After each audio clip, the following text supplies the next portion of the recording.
Assalamualaikum warahmatullahi wabarakatuh. Waalaikumsalam warahmatullahi wabarakatuh. Alhamdulillah, wassalatu wassalamu ala rasulillah, wa la hawla wa la quwwata illa billah. Allahumma salli wa sallim wa barik ala sayyidina Muhammad wa ala alihi wa sahbihi wa mawala, amma ba'du. Bersyukur kita kepada Allah Subhanahu wa ta'ala pada pagi hari ini. Alhamdulillah kita sudah selesai melaksanakan ibadah sholat subuh berjamaah. Siapa yang melaksanakan sholat isya berjamaah masjid, maka seakan-akan dia sudah melaksanakan sholat setengah malam. Siapa yang melaksanakan sholat subuh berjamaah, maka seakan-akan dia sudah melaksanakan sholat semalam suntuk. Begitu kata hadis Rasulullah SAW. Bahkan sholat sunat 2 rakaat sebelum sholat subuh itu adalah orang yang paling kaya, Pak. Ya. Kenapa disebut dengan paling kaya? Karena rakaateni qabla subhi, 2 rakaat sebelum sholat subuh itu yang kita sebut dengan sholat sunat fajar, atau dalam bahasa lain sholat sunat subuh.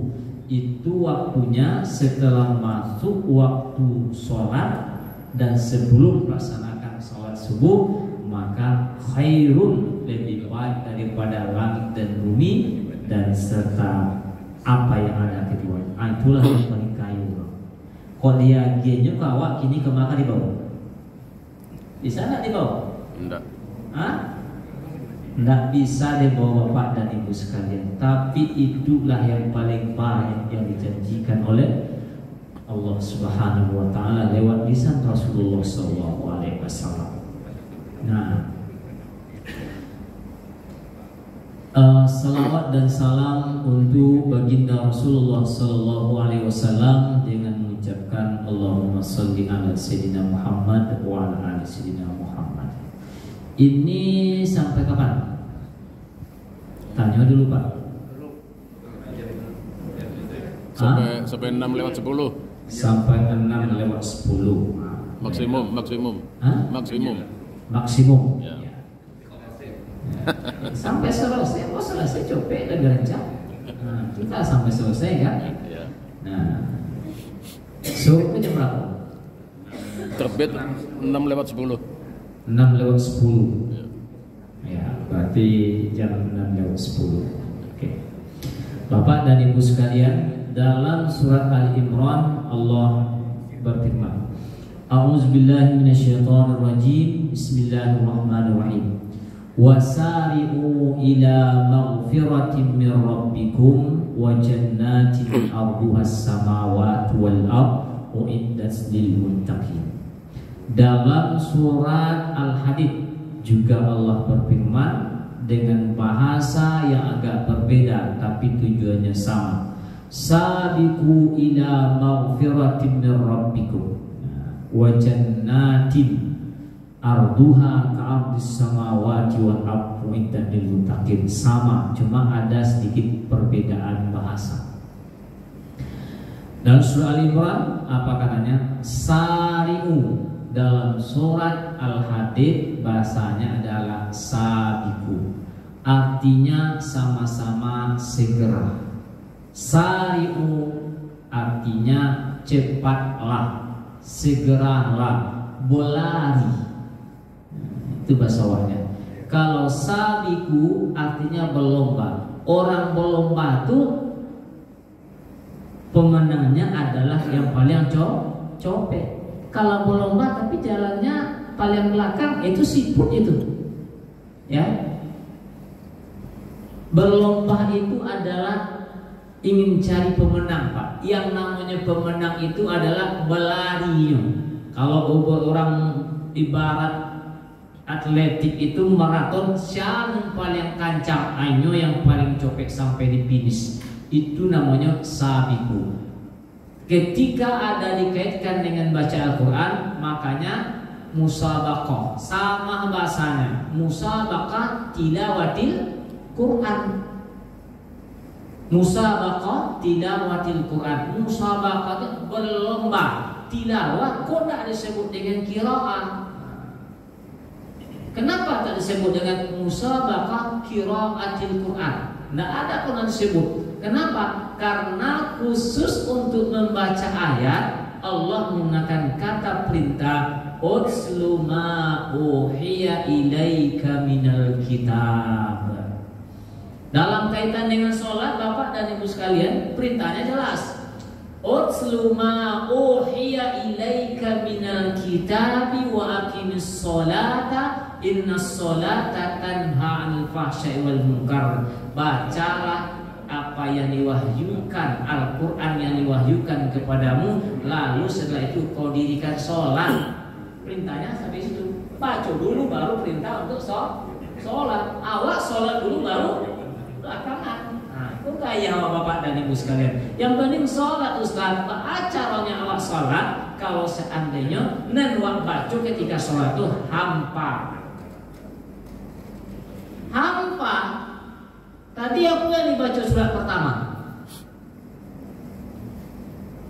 Kami pokoknya dengan imam Ustaz. Kan itu bahasa awak ini kan ikut imam tuh.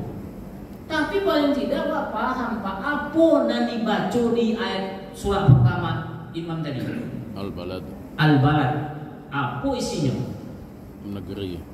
La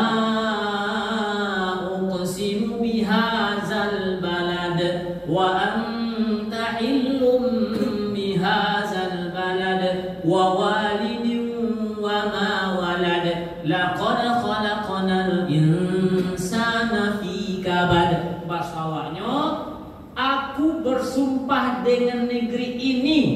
Bukan negeri lingkungan, bukan. Negeri ini tuh yang disebut dengan Makkah Al-Mukarramah, bihazal balad, negeri pula yang banyak dijadikan sumpah oleh Allah Subhanahu wa taala. Bapak dan Ibu sekalian, mana disebut? Aduh, disebut balad. Ujung-ujungnya apa? Laqad khalaqnal insana fi kabad. Sungguh kami telah menciptakan manusia dalam keadaan berkeluh kesah. Di dahuluan, hanya di belakang. Di busur belakang, hanya dulu. Itulah manusia itu Pak. Dia gini nikmat agak sombongnya. Dia gini kekurangan, hanya resah dalam hidupnya. Mahan kerancang. Nah, itu kan kabar artinya Pak. Nah ada yang lama dia nyodoh, dia gini sonang, rasanya pemilik dunia. Dia gini sakit, mengeluh satu halan. Mana cak? Kan itu yang manusia ini Pak. Makanya disebut oleh Allah dalam Al-Quran kal kalbi, seperti anjing, yat intatruk yalhas, jika kau tinggalkan dia tetap menjulurkan lidahnya, jika kau dulukan tetap menjulurkan lidahnya. Sampai apa? Sampai masuk ke dalam tanah, merasa di situ. Dan itu yang disumpahkan oleh Allah Subhanahu wa taala. Kecuali kalau inyot jaleh perjalanan hidupnya ke arah mana. Maka ketika dia jelas hidupnya ke arah mana Bapak dan Ibu sekalian, maka perjalanan kita itu adalah ingin berlomba fastabiqul khairat, pada ayat tadi yang sebutkan berlomba dalam kebaikan. Tujuan wak satu Pak, tidak ada lain tujuan selain itu. Tidak nawak menuju ke situ, tapi tujuannya sampai juga ke situ. Kemana Pak? Innalillahi wa inna ke situ akan baik. Nah, ini tidak ada Pak. Dan waktu puan kiri sadohananya tinggal, rumah gadang tinggal, pitibanya tinggal, bini gadang pun akan tinggal. Sadohan dari bawah tinggal Bapak dan Ibu sekalian. Maka yang akan dibawa itu apa? Yang akan dibawa itu adalah yang kita amalkan ketika hidup di dunia. Itu dua, ada yang soleh dan ada yang toleh. Soleh nan baik, nan toleh nan buruk. Itu Pak, itu mengikuti kita. Itu amal, dan amal itu berkaitan dengan fisik dan berkaitan dengan harta. Jihad dengan diri dan dengan harta, tapi dengan harta yang paling banyak Bapak dan Ibu sekalian. Makanya sabiku ila maghfiratin, kejarlah ampunan Tuhanmu. Koja, berlari, itu yang mau koja, berlari segera. Ya, kemana? Kepada ampunan. Kan mungkin akan sampai kepada kita mubalik yang mengatakan, oh Ustaz, Ramadan itu dibagi 3. Apa yang pertama? Rahmat. Yang kedua maghfirah. Yang ketiga itqu minan nar. Itu hadis tidak ada di hadis palsu Pak. Di hadis palsu pun tidak ada. Apalagi hadis sahih. Itu tidak ada di hadis palsu.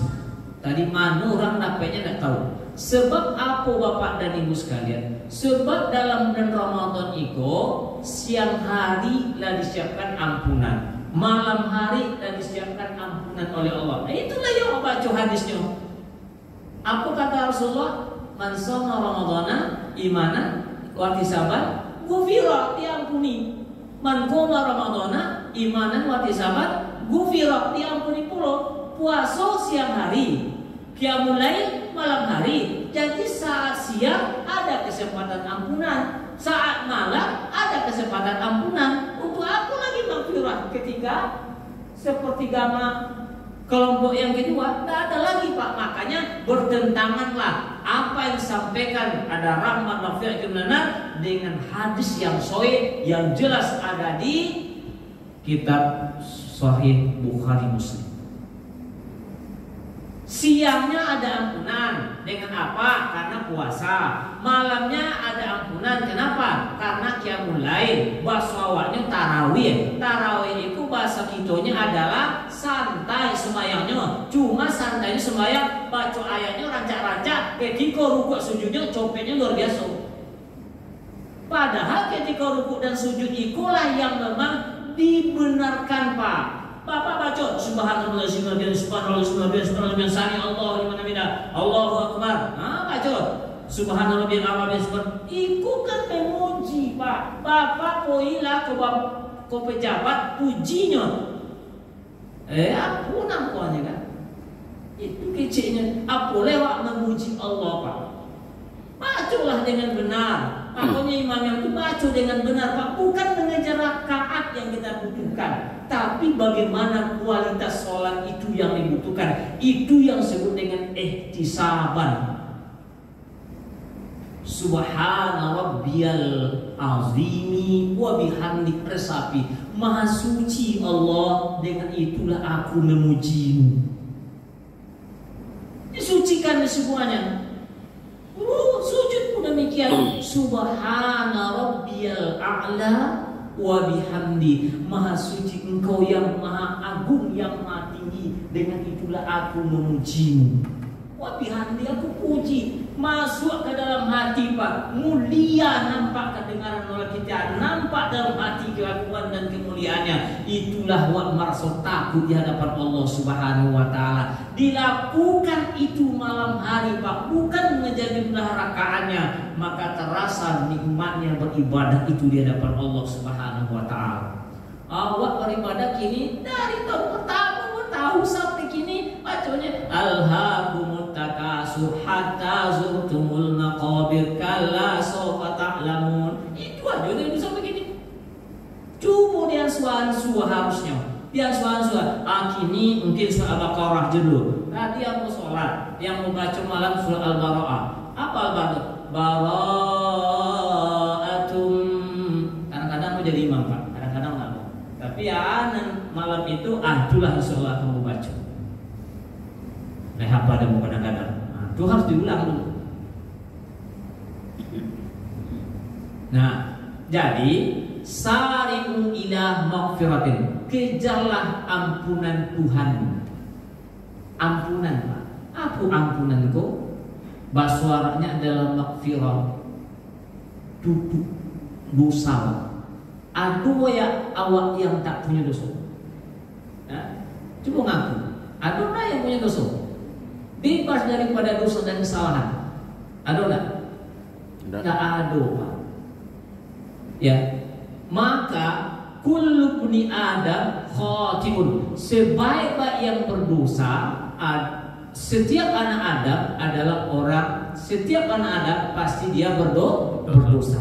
Wa kullu khata'in at-taibun. Dan sebaik-baik yang berdosa adalah at-taibun, orang yang bertobat. Tapi kalau dia tidak pernah merasa berdosa, tidak akan pernah tobat.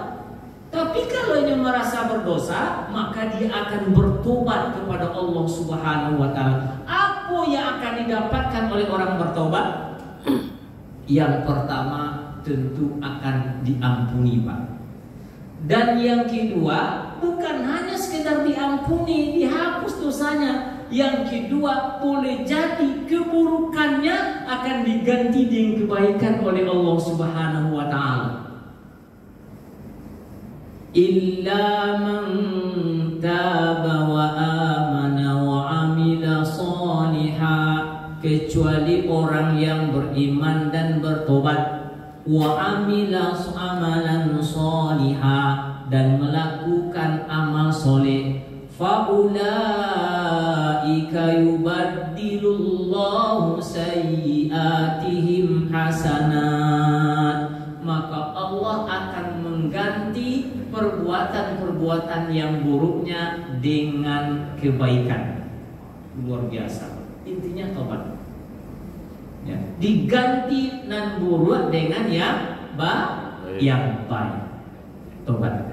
Nah, itu maghfirah. Lalu kemana lagi kita akan bersegera? Ila jannatin, kepada surga. Bapak bisa nggak bayang surga semacam apa? Tidak. Menjuli dalam Al-Quran hanya disebutkan apa?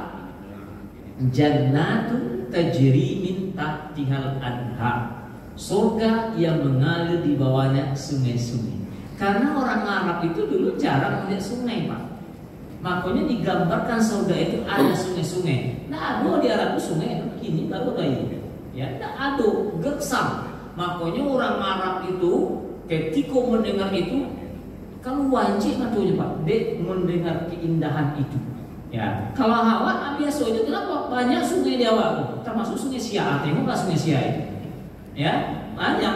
Tapi Bapak dan Ibu sekalian, jangan sangka bahwa surga itu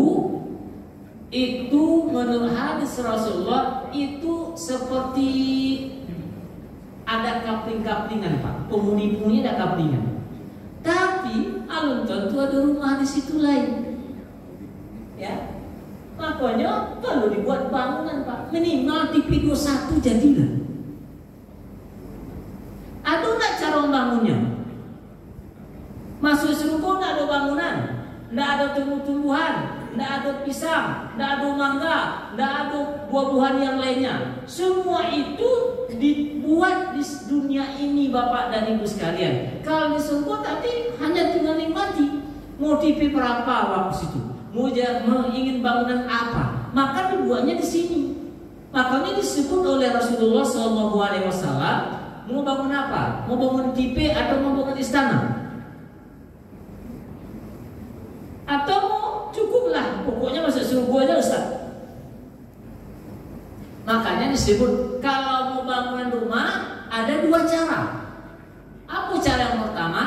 Man bana masjidan banallahu baitan fil jannah. Siapa yang ingin mendapatkan bangunan rumah di surga, baitan rumah, maka bangunlah masjid.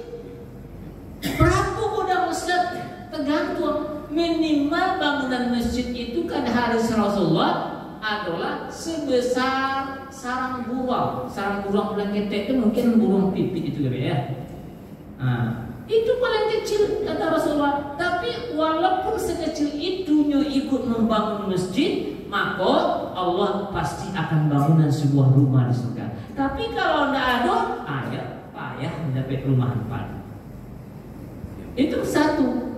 Yang kedua, apalagi cara membangun perumahan di surga itu?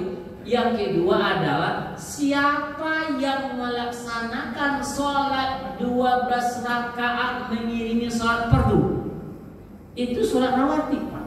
Banallahu baitan fil jannah. Allah bangunkan pula di surga itu sebuah rumah. Nah, dulu rumah, Pak. Dia dari bangun masjid.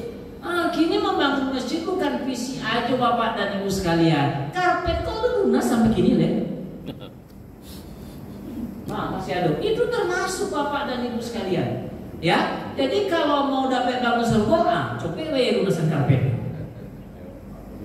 Ya, bukan sampai ketua. Urusan kita mau dapat rumah di surga.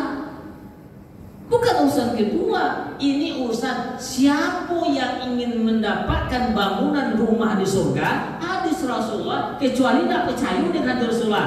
Kata dalam riwayat itu hadis Rasulullah. Kalau tidak percaya, terserah. Itu hadis Rasulullah Bapak dan Ibu sekalian. Jaleh, ya, bangunlah. Selesaikanlah, jangan nunggu lama. Kalau laya dua piti laya dua ome, mana rancang ome ko nanti suatu ketika dikumpulkan dan dibuatkan jadi serika, kemudian diserikakan ke tubuh kita, rasukan olehmu. Itulah yang kau bangga-banggakan dulu ketika dunia. Ancalan sumbangkan gini kan? Itu kan hadis, bukan hadis Rasulullah. Ini Al-Quran Bapak dan Ibu sekalian. Tengok satu ubah nanti. Ya, nah. Sikocit, aku kodang. Ini kan itu kok tajul kan? Daripada itu-ituan diambil nanti kalau mati, kalau suaminya masih hidup diambil oleh suaminya kan, dicari bini cile. Nah, nanti di surga di dalam akhirat ada serikanya kawan. Mana cak? Daripada awak balikan karpet dilunasin karpetnya sehingga masjid nak berhutang lah kan. Biswa iko yang menolong awak ketika awak di dunia. Rasul. Nah, itu bangun masjid. Kalau yang 12 rakaat tadi sholat sunnah rawatib. Itu baru bangunan. Ustaz, ambon hanya ingin tipe 21, 36, 40, 100. Ambon ingin istana. Ada puluh istana yang disiapkan oleh Allah Subhanahu wa taala. Tapi mendapatkan istana kok memang agak bobek sekepet, Pak. Ya, boreknya. Dulu konon diceritakan di hadapan Allah lewat diskusi dari Rasulullah sallallahu alaihi wasallam. Ada sebuah dialog antara orang yang di dunia ini orangnya selalu tersiksa, dianiaya oleh orang lain. Apa dia yang Ustaz? Ini punya tanah diambil oleh orang lain tanpa hak. Ini punya, pokoknya orang yang terzalimi kan di dunia ini. Maka ketika orang terzalimi di dunia ini, di akhirat itu tentu akan ada pengadilan yang tak bisa disobok dengan piti. Kalau di dunia itu Bapak dan Ibu sekalian, awak berperkara, poin ke pengadilan. Kalau di keluar dan merah-merah atau hijau itu putih matu hakim dulu ini. Ya, hijau itulah putih bonsoran. Ya, tapi ketika pengadilan di hadapan Allah Subhanahu wa taala, kau jadikan sebagai sogokan seluruh dunia, bumi, langit kepada Allah, tidak akan pernah ada itu. Itu disebutkan oleh Allah dalam Al-Quran. Datang kau dengan semuanya. Maka pengadilan itulah pengadilan yang ahkamul hakimin. Allah ada hakim yang paling adil. Tegakkan keadilan. Maka orang yang terzalimi tadi kemudian mengadulah dia kepada Allah Subhanahu wa taala. Ya Allah, ambo di dunia itu selalu zalimi oleh orang lain. Kini ambo minta keadilan. Minta keadilan. Yo, kalau pengadilan dalam dunia ini Pak, habis awak sama-sama nengok hakim itu mano, lawan perkara mano bisa. Tapi ketika di hadapan Allah nggak bisa. Mengaku itu panjang. Nggak bisa menengok, mengaku. Tunduklah wajah itu dalam keadaan takut, resah dan gelisah di hadapan Allah Subhanahu wa taala. Wujuhu yawma idzin khashi'ah, wujuhu yawma idzin na'imah. Begitu dalam Al-Qur'an sebutkan tunduk. Ya, menangis, takut. Allah, aku ingin minta keadilan hari ini, Allah. Aku dizalimi oleh si fulan. Kata Allah, bisakah kau maafkan hari ini saudaramu yang sudah menzalimi itu? Enggak ya Allah. Enggak tertahan di dunia dulu. Ampun ketika dunia itu memang lemah ya Allah. Tapi nya kuat, diambilnya segalanya sehingga amu dizalimi Allah. Kini amu minta keadilan. Kata Tuhan, kata Allah, maukah kau memaafkan? Enggak ya Allah. Tetap sekeras Pak, minta keadilan. Lalu apa? Wahai fulan, coba angkat kepalamu. Angkatlah kepalamu. Nah, diangkat kepalanya. Ketika sudah diangkat kepalanya, nampak oleh dia istana yang sangat luar biasa, kosti luar biasa indahnya Bapak dan Ibu sekalian. Tidak bisa dibayangkan dalam apa istana indah itu, lebih cantik dari Al-Amra yang ada di Spanyol itu. Oh, Spanyol ya. Luar biasa.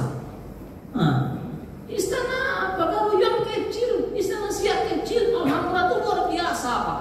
Ya, yang dibangun oleh umat Islam di Spanyol, dan ketika itu umat Islam berkuasa di Spanyol, kini hanya tinggal kenangan. Kenapa? Karena mereka sudah terusir dari sana.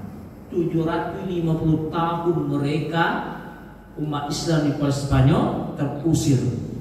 Ya, kenapa? Karena hubbud dunya wa karahatul maut, cinta dunia dan takut mati. Begitu juga mungkin kalau kita di Indonesia ini Bapak dan Ibu sekalian, suatu ketika dengan perjuangan orang-orang yang tidak senang dengan Islam itu, bisa juga usia dari Indonesia pun nanti tengoklah karena percaya. Ya, ciri-ciri dan dandanannya sudah nampak. Pelajaran agama sudah mau dihapuskan. Nanti Anda akan belajar agama lagi. Ya, sudah mah luar biasa. Kembali ke cerita tadi. Jadi itu apa ya Allah? Itu istana. Untuk siapa istana itu ya Allah? Itu adalah istana untuk orang yang mau memaafkan kesalahan saudara. Oh, kalau begitu mau maafkan ya Allah. Copek Bapak dari Yesus. Tak pikir-pikir ya, kenapa? Dapatkan istana. Jadi memaafkan orang lain itu luar biasa hebatnya Bapak dan Ibu sekalian. Maka perintahnya dalam Al-Quran itu apa? Fa'fu wasfahu. Maafkan dan salami. Ustaz, amulah maafkan inyo, tak salami. Tapi tak bisa bertinggalkan Ustaz. Salim itu luar biasa. Itu nak maaf namanya Pak. Maaf itu apa? Di hati, bukan di mulut. Kalau hanya di mulut banyak orang Bapak dan Ibu sekalian. Bisa maaf yo, kamu maafkan. Tapi di belakang dek sogan. Tadi cuma kalau sogan, tak boleh jauh tangannya tuh. Itu tidak ada maaf. Makanya kata-kata orang tiada maaf bagimu. Orang yang pendendam itu Bapak dan Ibu sekalian, ya, banyak ayat yang mengatakan tentang orang-orang yang tidak mau memaafkan kesalahan orang lain itu luar biasa. Kalau seandainya, jangankan belamu-lamu Bapak dan Ibu sekalian, kalau seandainya istri itu membuat suaminya itu jengkel tengah malam, ya, dan saat itu suaminya tidak senang kepada istrinya, jengkel dia, maka semalaman itu istrinya akan dilaknat oleh Allah Subhanahu wa taala. Hadis dari Rasulullah SAW. Ya, makanya jangan jadi buat jengkel pada suaminya, jangan suaminya sampai marah kepada istrinya. Itu baru suami istri Pak, apalagi dengan tetangga sebelah kiri kanan. Bapak puasa tetangga sebelah kiri kanan tidak bunyian. Untuk apa Bapak puasa? Al-Muslim man salimal muslim min lisani wa yadi. Seorang muslim adalah orang yang memberikan selamat kepada muslim yang lain dari lisan dan dari perbuatannya. Itu muslim namanya, Pak. Ya. Tapi kalau ada orang muslim, punya tetangga, punya kaum kerabat, punya saudara, tapi tidak bertegur sapa, puasanya, kemudian sholatnya, untuk apa puasa dan sholat yang dilakukan itu, kecuali hanya sekedar mendapatkan lapar dan haus itu. Itu anak kete pun bisa, Bapak dan Ibu sekalian. Anak kete itu puasa lain. Anak SD kelas 1 itu puasa, Bapak dan Ibu sekalian, bisa puasa. Tapi hanya kaja-kaja tidak masalah kan. Tapi kalau orang tua mau 40, mau 50 puasa, tetap seperti tua puasanya Bapak dan Ibu sekalian. Mana kualitas puasa yang Bapak lakukan kini? Itu jadi renungan Bapak dan Ibu sekalian. Jadi renungan oleh kita semuanya, puasa kita semacam apa, ya? Kalau masih ada rasa dendam dan rasa marah, tidak berbunyi-bunyian antara satu orang dengan orang yang lain. Silaturahmi itu bukan hanya sekedar tegur sapa dengan orang yang kita tahu, Bapak dan Ibu sekalian, tapi silaturahmi itu adalah menyambung hubungan yang sudah putus. Tetangga sekolah, tidak bunyi-bunyian, Pak, marah-marah, Pak, datang Pak ke rumahnya itu namanya silaturahim itu, Bapak dan Ibu sekalian. Ya. Bapak dan Ibu yang dimuliakan Allah. Nah, 2 menit. Ada pertanyaan?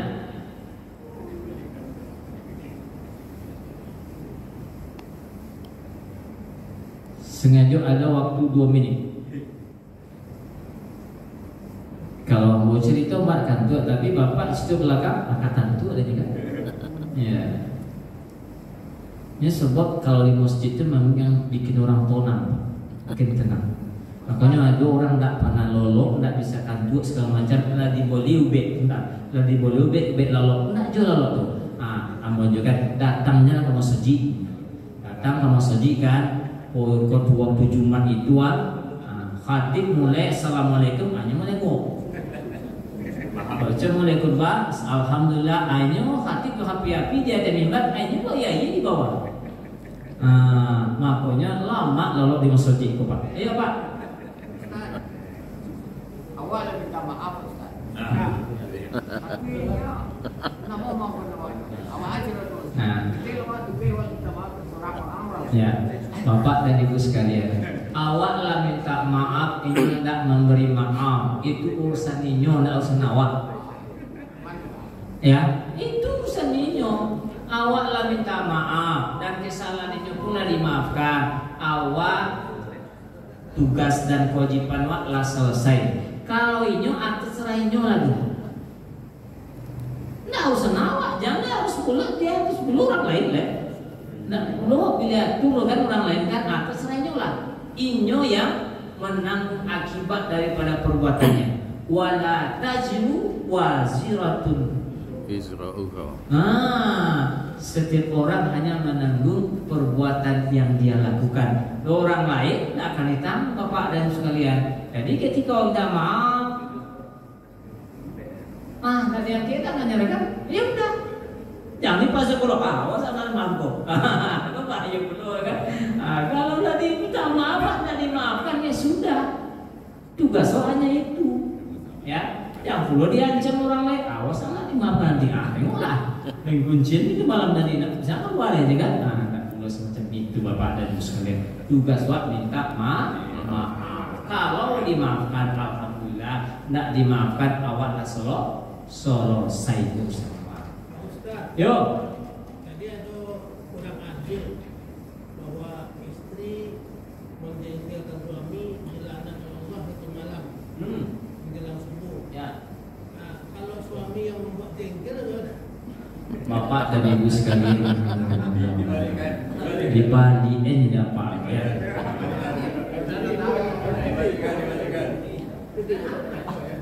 Nah, ya.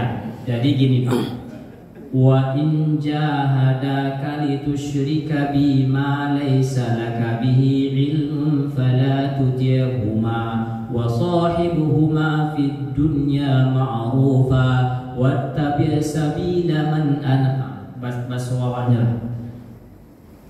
jika kedua orang tuamu itu memaksamu untuk memperserikatkan Allah, fala tuti'huma, jangan kau ikuti keduanya. Tapi apa? Wasohibhuma fid dunya, tetap kamu pergauli dia dengan baik. Dianalogikan dari ini, kalau anak wajib patuh pada orang tua dalam kebajikan, begitu juga suami adalah kullukum ra'in wa kullu ra'in. Nah, itu artinya pemimpin di rumah tangganya. Baik atau tidak baiknya keluarganya tergantunglah kepada suami. Kalau suaminya itu tetap berada dalam kebenaran, maka disitulah berlaku hadis tadi. Tapi kalau suaminya memang yang kerok dalam kehidupannya, maka tidak berlakulah hadis itu. Karena ada pula suami yang kerok, Pak. Ya, salah satu halanya kan? Hadis itu tak berlaku. La ta'ata li makhluqin fi maksyatillah. Ridhonya seorang orang tua, keridhaan orang tua itu sangat menentukan nasib anaknya. Keridhaan suami menentukan nasib istrinya. Maka itu berlaku seperti itu. Jadi kalau memang suami membuat istrinya dongkol, berarti suaminya pun bertanggung jawab atas apa penyebab kedongkolannya. Bertanggung jawab juga dia. Ya, karena akan borek pula hukuman yang akan diberikan oleh Allah Subhanahu wa taala. Kenapa? Karena dia akan bertanggung jawab. Kullukum ra'in wa rajulun ra'in fi baitihi. Laki-laki itu adalah pemimpin dalam rumah tangganya. Yang namanya pemimpin, Bapak dan Ibu sekalian, tanggung jawabnya lebih godang daripada bini itu. Nah, gitu Pak ya. Nah, jadi walaupun mau dibuat suami istri aja jengkel dilarang, tapi kalau suaminya yang jengkel, luar biasa pula laknatnya sebenarnya Bapak dan Ibu. Kenapa? Tanggung jawabnya lebih besar daripada istrinya. Nah, sementara istri itu adalah surganya di bawah telapak kaki suami, bahasanya seperti itu. Ya, bukan telapak orang tua lagi, kan ada kisah. Seorang perempuan yang ditinggal oleh suaminya karena berjuang di jalan Allah, sementara berita didapatkan orang tuanya meninggal. Istrinya itu dilarang suami, jangan kau keluar sebelum saya pulang. Nengok orang tuanya aja nggak pergi dia. Kenapa? Karena dia patuh kepada suami. Dilaporkan oleh Rasulullah, ya Rasulullah, orangku yang durhaka. Nah, itu menurut perlakuan kita. Tapi kata Rasulullah, ibunya dimasukkan ke dalam surga karena kesalehan anaknya kepada suaminya. Gitu, ya. Jadi, tapi Bapak dan Ibu sekalian, memang menarik Pak. Kalau seandainya istri itu soleha, maka insya Allah keluarganya akan jadi soleha. Tapi kalau bapaknya yang soleh, istrinya tidak soleha, maka kemungkinan bisa jadi susah menjadikan anak dan putunya soleha. Contohnya dalam Quran, Nabi Lut, Nabi Nuh, seorang nabi yang luar biasa sabarnya dalam kehidupan, tapi istrinya adalah orang-orang yang tidak baik, Pak. Apa yang terjadi? Anak-anaknya Kan'an itu adalah termasuk orang yang durhaka kepada Allah, anak Nabi Nuh. Nah, tapi ada pula orang yang suaminya itu dilaknat oleh Allah Subhanahu wa taala. Siapa dia? Aisyah. Laknat siapa? Fir'aun. Tapi dia bisa membesarkan Musa alaihissalam dengan bahasa yang sangat luar biasa. Korenya Fir'aun itu luar biasa Bapak dan Ibu sekalian. Oh, itulah yang akan menghancurkan namun nanti. Oh, dibunuh Musa. Jangankan dah, dilembutkanlah hatinya. Kalau Aisyah itu tidak beda, itu luar biasa Bapak. Ya, bisa melunakkan hati Fir'aun yang laknatullah itu. Selamat selamatlah Musa itu dengan kata-kata yang disampaikan oleh Aisyah. Asa ayyakuna qurratan, mudah-mudahan ia anakku menjadi anak yang menyejukkan pandangan kita. Selamat Musa, nah itulah istri yang soleh. Tengok surat Al-Tahrim ujungnya. Daraballahu masalan lil ladzina kafaru. Barangkali itu Bapak dan Ibu sekalian. Demikian. Wabillahi mu'minin. Billahi taufiq hidayah. Assalamualaikum warahmatullahi wabarakatuh. Waalaikumsalam warahmatullahi wabarakatuh.